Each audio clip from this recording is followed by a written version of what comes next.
What's up, beautiful people? It's your girl, it's Leanne. I'm getting blissed out. It's Sunday evening. We're coming to a closure of June, coming into July, a wonderful weekend. And I'm with my dear friend, Parminder Sohal. Welcome, Parminder. Nice to be here. Yes. Yes. So, you guys, this is Shedding into Soul Culture podcast 22. And while we're shedding into soul culture, what we're going to bring into this talk today is a lovely journey with a dear friend that I had a chance to meet a couple years back, where now he's finishing his doctorate in acupuncture and medicine, and a long journey of meditation and healing in Osho's world. And he's going to be bringing some wonderful tips and tools and awareness to this beautiful practice that he's sharing, and my personal experience with it also. So, Parminder, maybe we can just talk a little bit first about who you are and a little bit about your background, and invite the audience to know a little bit more about you first. Sure. So first of all, I'm a Osho disciple. That's the first thing, the most important thing.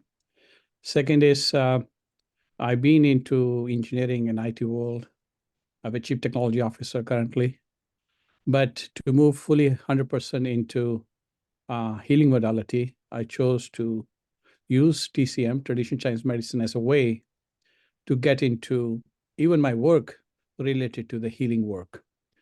And today we will talk about how acupuncture can help for people who cannot meditate, but how to help them to bring into the meditative state from that perspective. So my more focus is, yes, we can heal the pain, we can heal the body, but how can help people to heal the spirit and the mind and the body altogether, so the healing comes from inside to help them to get there using our traditional modalities. One of them is the acupuncture. So that's why I'm specializing in this area. It sounds so good. So, audience too, like when we go into talking about why we would want to serve others, what do we find first inside? So if you've been on this journey and you came towards Osho, what year? 1984. Okay, so you had your own need for this master. And how did Osho have an impact on your life? It will take chapters to explain. It's not about the impact. So this is a Western mind talking right now, right? So it's not an object I'm talking here. It's the subjectivity of the inner light we are talking here. So when there's a thirst inside, it draws towards the masterly, the higher energy perspective. And based on your karma, based on your devotion, based on your work, you reach to that point where the master is in front of you, and you open your heart and he pours that light into you. Mm. And for others, it's just an object. It's just a means of a human body. For others, it's a Paramatman, which is a higher soul perspective. So it all depends upon you, how you perceive things, how you work on yourself, how you move yourself up. And the main important point is that a mended life, a day-to-day life, a robotic life will never reach there. Mm. And 90% or 99% people live in that state. Mm. So it's your own journey, working on your own part, and the master comes in the way. That's why it's called Guru Prasad. It's the grace of the Guru which helps you to move forward. Yes. It's not an imagination. It is not. It's not something you can worship a book or an idol. You have to have a true master in front of you. So you cannot manipulate things. You cannot change things. You need to work on yourself. And the moment you try to bring your mind into the state, he just washes the mind away. And the difference between a guru or a teacher or the modern teacher people talk about is that you don't ask questions to the master. Mm. You can only ask the teacher in the classroom or in the universities, and they will give you a bookish answers. You give birth to that question in yourself, and the master will answer without asking. Mm, And this is how the spiritual question and answering Shabdais works. mm, It's not a something you the state is no mind, mm, and you cannot use mind to reach there. mm, So then why it's important to acupuncture plays a role in this thing, right? That's the question here. How mm, Reiki plays a role in this thing, mm, how yoga plays a role into this thing, how Qigong plays a role into these. mm, These are the stepping stones mm, to get there, to be with them, to work on the self. mm. To dissolve, to feel that dissolving. But for you, for 1984, and then you were in Pune, or where were you? Yeah, with Pune, yes. And there you were close to Osho there. Yes, of course. So what was your I was role a there? sweeper and I was a security guard for Osho. Mhm. And how was that? It is very graceful. We'll put that thing inside because then we're going away from what we want to talk today. But again, it's a grace. It was a wonderful opportunity. It was a great learning, and still I'm learning what he said to me because it needs to be unfolded. It has to be unwrapped, and those are fortunate who come close to the masters in the body. Mm, That's all I will say. mm. Well, I think bringing into the question and answering about acupuncture, and then you having the chance to help people come towards meditation is Yes. also understanding a little bit about your story. When we look at how does the practice of meditation and the Reiki Qigong yoga enhance the effects of acupuncture and this medicine, maybe we can go through that first. Sure. So let me talk a little bit, and then we can we can ask questions, right? So the fundamental idea behind acupuncture and meditative practices or modalities, we can call it, is the possibility to transcend one imagination and limitations through acupuncture, in this case, which is basically 12 meridians, or we can call it 12 channels. And if we look from our Snatam Dharma perspective, there we talk about 7 chakras. So do one and Ren 1 and do 20 are the parts of this whole mechanism, which spreads to 108 sub chakras or sub meridians or acupuncture points. It further goes to 361. And in Rig Veda, it goes to 7,365 points. And basically, if you go even further, then every roam of your body or the skin is an acupuncture point, and it has been. So this medicine is not came by just dissecting or changing. It came through a meditative perspective. So if you know Bodhidharma, who was in Kerala, who took this science, so acupuncture actually started in India, and then Bodhidharma took it to China and it spread Buddhism, and then his teaching was for Buddhism with Taoism, and the acupuncture became one of the modalities, which was the insight came, the channels first, and then the points. So this was a meditative way these points are being identified, not on a dissection on a hospital somewhere. So this is the first thing we need to understand. So Mm, its origin is from the spirit. mm, Instead of viewing acupuncture as solely a treatment for the disease, which is in the West, right? Most people think, you go to an acupuncturist and he will remove a disease like pain in the back or neck, hypertension, blood sugar, you name it. mm, But that's our external modality. It can be only seen as a personal development too, which West really misses it, right? The reason this medicine or this acupuncture was created was to go further to identify who I am and what is the purpose of my life is. These type of questions are being asked if you go to Eastern philosophy when you go for this acupuncture treatments. mm, It is correct that when possibility is surpassed to a certain extent, who you are and what the purpose of your life is referred as a level of transcendence. mm, Many people have a historical viewpoint of healing, right? So you do healing, others do healing, we all do healing. When we do healing, it's basically helping that person to transcend, to know more about the self, to know about the more what is the purpose of their personal life is. If we just look as medicine, as an acupuncture, then it's a palliative, or we can say it's a clinical way that we are treating individuals with a specific condition and symptoms. But that is one way of looking at it. There's another way, which I look the way, and that's why I'm studying this thing, is there's another treatment which comes from inside. The ability not only to heal the body, but also the mind and spirit. So our focus is on the transcendence, not to get rid of the pain at a Mm, physical level. And mm, for the people who cannot meditate, giving them a acupuncture as a way or a modality to initiate the ability to go in the state of meditative mind is the approach I'm taking as an acupuncture. As you beautiful. know, we know that the traditional medicines like Ayurveda, Chinese medicine, Unani medicine, Tibetan medicine, you name it, and the meditation modalities, there are hundreds and thousands of them.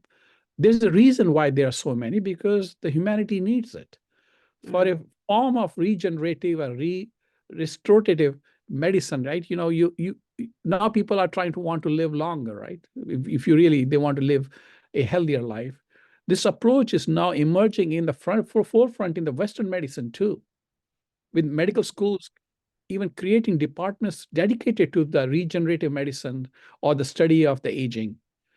There's an effort to promote longer life, and much of the pioneer work has been done by Dr. Sinclair from the Harvard University.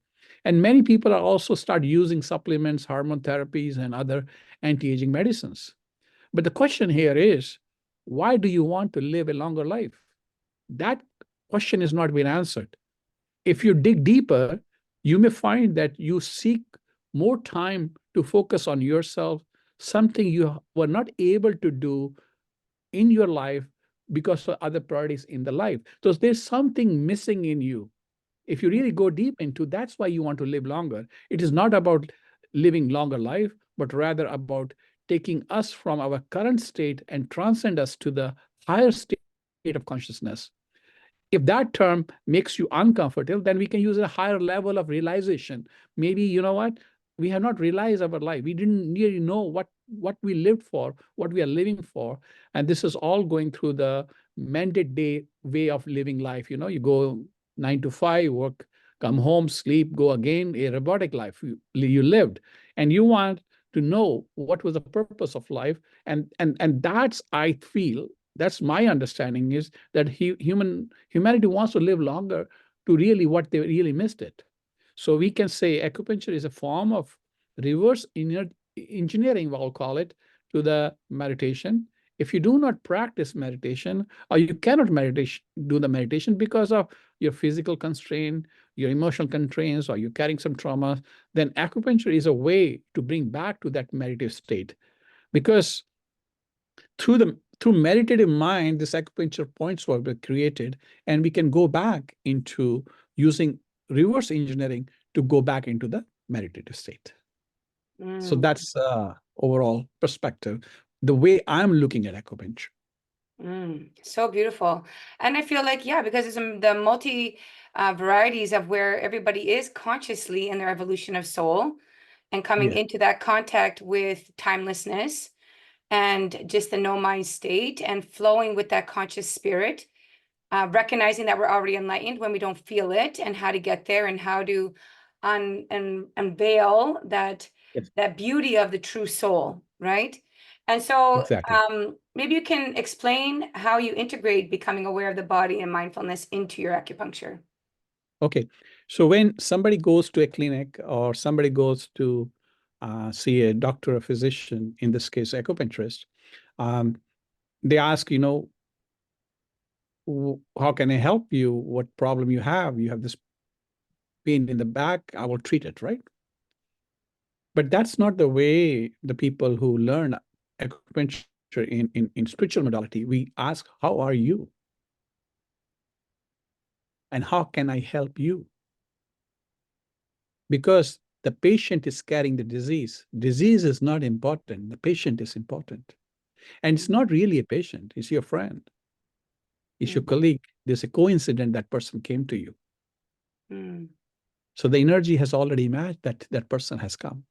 mm, Now the next step is thanking that pain in the body as a way to open the channel, not only to that person, but heart to heart connect with that person Mm. and take care of that person. Mm. As a devotion for my Osho, I'm serving this person. Mm. And when I go with that type of mindset, let's call it, or devotional work, right? It's not a work, it's a devotional work I do. It's healing me more than I heal that person. Mm-hmm. And in this healing process, you will always see, irrespective of where you put the needle, it doesn't matter. What matters is how you put it there. Mm. So because in the West, the medicine, let's call it acupuncture, even, which is not, it's a modality, it's a logical, a process you need to learn, you need to apply, you need to follow the processes. But in the East, it's an artwork, it's a heart work. Mm. Mm. And you can know everything and you don't know anything if the heart is not there, if the devotion is not there. Mm. And that's why, you rip the soul and you're just working with the body. That's how I see the people work in the West, Mm. mostly. They think this is just a mechanical thing. It's not mechanical. It's very spiritual. Mm. And when you're putting the needle, and sometimes I see some clinicians, some acupuncturists get sick. Mm. And I can understand why they get sick because they don't have meditative energy in them. So instead of giving the meditative energy to the patient, they're taking the pain from the patient too, because it's a pretty logical. Wherever the low energy is, where the high energy is, it's going to flow the other way. Let it be positive or negative. So an acupuncturist, when I was practicing in ashram, you have to meditate for 5 to 7 years before they even allow you to come to open the acupuncture books. Mm. So that is the key here, right? So for me, it is a service. It is healing myself, healing others. And when I say myself, the ecosystem I live in, the people around me live in, they are sick. It's not just me. So Mm. so sometimes I take that energy on me Mm. because it impacts me too. It impacts everybody else. But if I am happy, it also impacts them too. So Osho used to say, because India is a country of villages, so he used to say every village should have one meditator, really true meditator. And the whole energy of the village can be lifted. In Mm. that same way, I'm trying to use this as a clinic or clinical work, I'll call it, because I still need to follow the Health Canada standards and all those things. Mm. But the inner energy is to heal others, heal Mm. people around it. So you're not even the patient coming, one person coming. When that person goes back, the whole family should heal. Mm. That's what the whole approach to this acupuncture modality Mm. I'm bringing to the market. Yeah, because then they have like one person in the family that's transcending vibrationally, it's expanding. Exactly. Yes. Mm. So, how do meditative acupuncture and modalities help in stress reduction, trauma release, and mental well-being? Okay. So there's an inner pharmacy.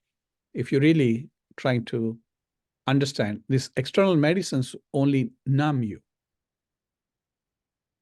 So let's take a Tylenol, right? Mm. Somebody's in pain. The pain is because they got an infection. Mm. And you take Tylenol or 2 or 3, whatever doctor prescribes, you don't have a pain. But you also need antibiotics to take the infection away. Mm. In the West, what we are doing is we're just giving Tylenols. Mm. So if somebody is stressed out, first we need to understand why that person is stressed out. Mm. What is causing that stress? Mm. Just giving a medicine is not going to help it.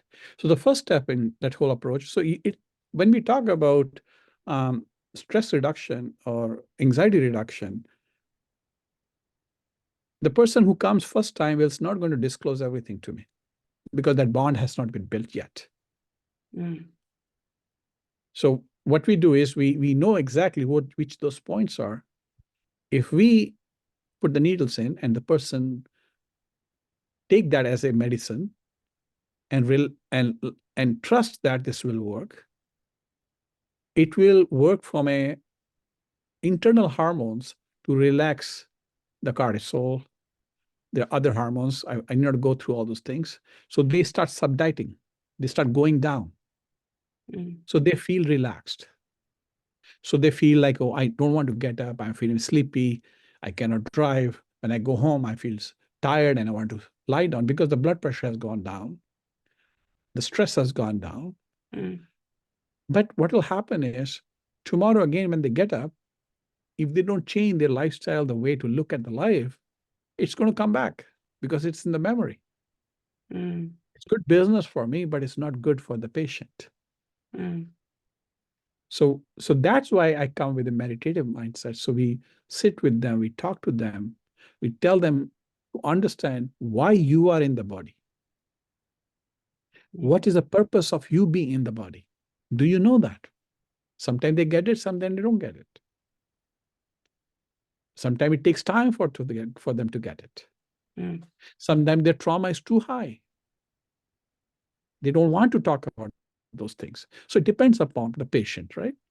Where they are. So the first thing is to give them the realization that the acupuncture can really help you to relax, to Mm. take the pain away.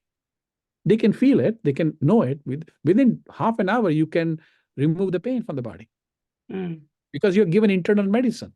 Of course, when you eat a Tylenol, your pain goes away, isn't it? Mm. We know how to give that medicine internally with the needles. Mm. So now the trust has built. Oh, yeah, my pain has gone down. Now we take one step forward, right? Let's work on this pain doesn't come back. So you need to work on yourself. You need to slow down your breath. You may have to take Reiki. You have to do Qigong. This muscle is getting tightened. So maybe do some yoga postures, which will help you with the breath. Mm. So now we are teaching them to take care of the self at the physical level. Mm. But once they agree to that and they start trusting that, then we take it to the emotional level, the mind level, step by step. Out of 100, even 5 people can go and realize this thing, why they are in this body, then I'm very happy from that perspective. Out of 100, even 90 people, 90% people, or 90 people can get rid of pain, I'm happy about it. Mm. But my intention is not to stop at the pain level, physical pain level. Mm. My intention is to take it to the transcendence where they can realize who they are, why they are, what is the purpose of the life is. Mm. And if once they realize that thing, it's such a awakening inside, you cannot stop it. And that person will become a therapist. That person will become a yoga teacher. That person will become a Reiki teacher because they cannot hold it anymore. It becomes so profound inside. They Mm. want to share with others. Mm. So it starts from a trauma, but it ends to be a healer. Mm. And I feel like that's probably where you're at. Like if you had your own traumas and you found your way through it, is that why you're serving? Of course, anybody who is in a human body has a trauma. Yeah. Taking a birth is a trauma for you Yeah. and your mother, Yeah. right? Yeah. And but if you don't learn from it, then this is a missed life. Mm. So when somebody say, I don't have a trauma, that means they don't know who they are. Mm. They're numb to themselves. Mm. And that's why so much numbing activities are happening in the West. Alcohol, drugs, deaths, Mm. because they're numb. So bringing people back to the raw beauty of expression of the soul and to feeling the body and feeling transcending and mastering the mind. Yes. And you know what? I don't blame people who take drugs or alcohol. I have a sympathy and love and compassion for them because the inner is saying that something has to be changed. I'm not happy with this thing. I'm in pain. I'm in stress. I'm this and that. You name it, different ways. But instead of working on them, they just start to numb it because it's so intolerable for them Mm. and there's no help for them. Yeah. So if we can help them, we say, you know what? This pain is a messenger. If you cannot decode it, I can help you out. Mm. Beautiful. Give me a chance. That's all I'm asking. If a person is not able to meditate and stay still, how does acupuncture help? Yes. See, most people I come across cannot meditate. Even they come to my retreats. Mm. They wanted to learn and they have too much trauma or pain or suffering, you name it, from that perspective. Mm. Even they're scared of the word meditation because whatever they have understood uh, what meditation is. First of all, we need to understand the word med comes from the same root Greek word, meditation and medicine. So think about meditation as a medicine, first of all, Mm. for them. If you're sick, if you don't take medicine, then it will even worse it or it will kill you. Mm. So now somebody comes to me and says, I cannot sit. The moment I sit, my start focusing on my breath, I get really anxiety attacks. I say, Mm. okay, why not you lie down? Let me give you an acupuncture treatment for anxiety, Mm. and you don't breathe, you just relax. And after some time, they're going into sleep. And I say, now focus on breathing. Can you breathe now? Yes. How's your breath going? It's going to my chest. I say, okay, take it slower, take it deeper, start moving to the stomach, to the hara point. Can you do it? Mm. Maybe first time they're not able to do it, second time they will do it. Mm. Third time they do it. On the third day, when we're sitting and doing Vipassana meditation, they sit and they can experience that. They can do it. So helping them to get there instead of telling them they cannot do it, everybody can do it. Mm. It's just they don't have the support or guidance or love or devotional work to get them there. Mm.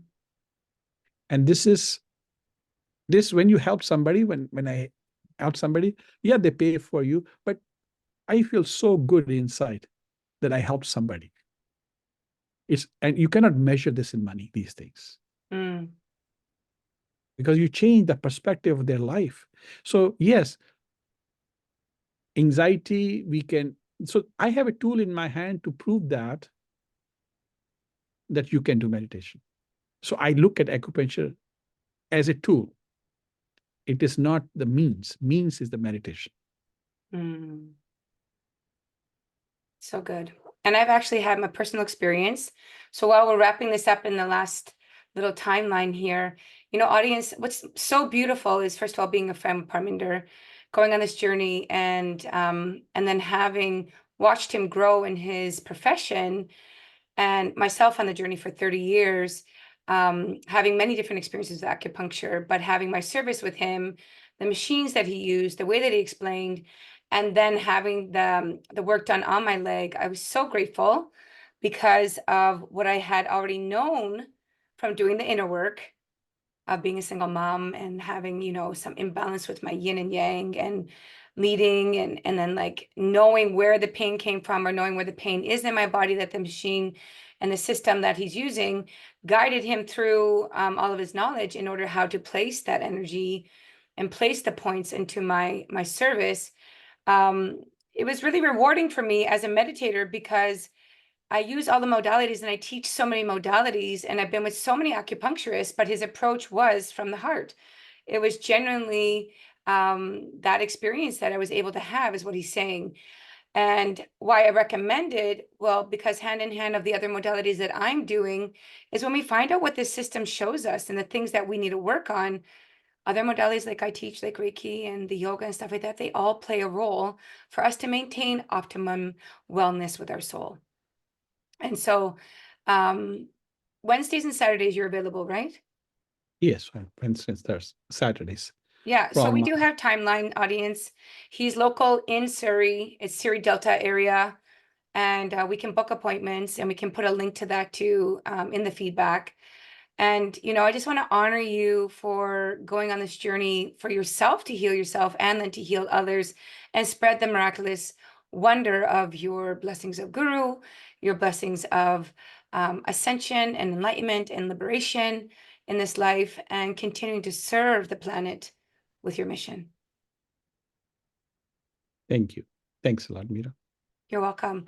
So we'll look forward to another podcast where we go a little bit deeper, but I think we wrapped up enough in the context of what it means to have acupuncture done with you and the service and what to expect. And myself with utilizing the charts and the wisdom and then having the treatment, I highly recommend it. And I look forward to growing with you more and more throughout this process of not only using the acupuncture, but healing modalities from Master Osho and all of the aspects where people can come back home, come back to themselves. Thank you. So we'll see you soon, audience. That's our Shedding into Soul Soul Culture podcast number 22 with Parminder Sohal. Have a great evening. Take care. Good night.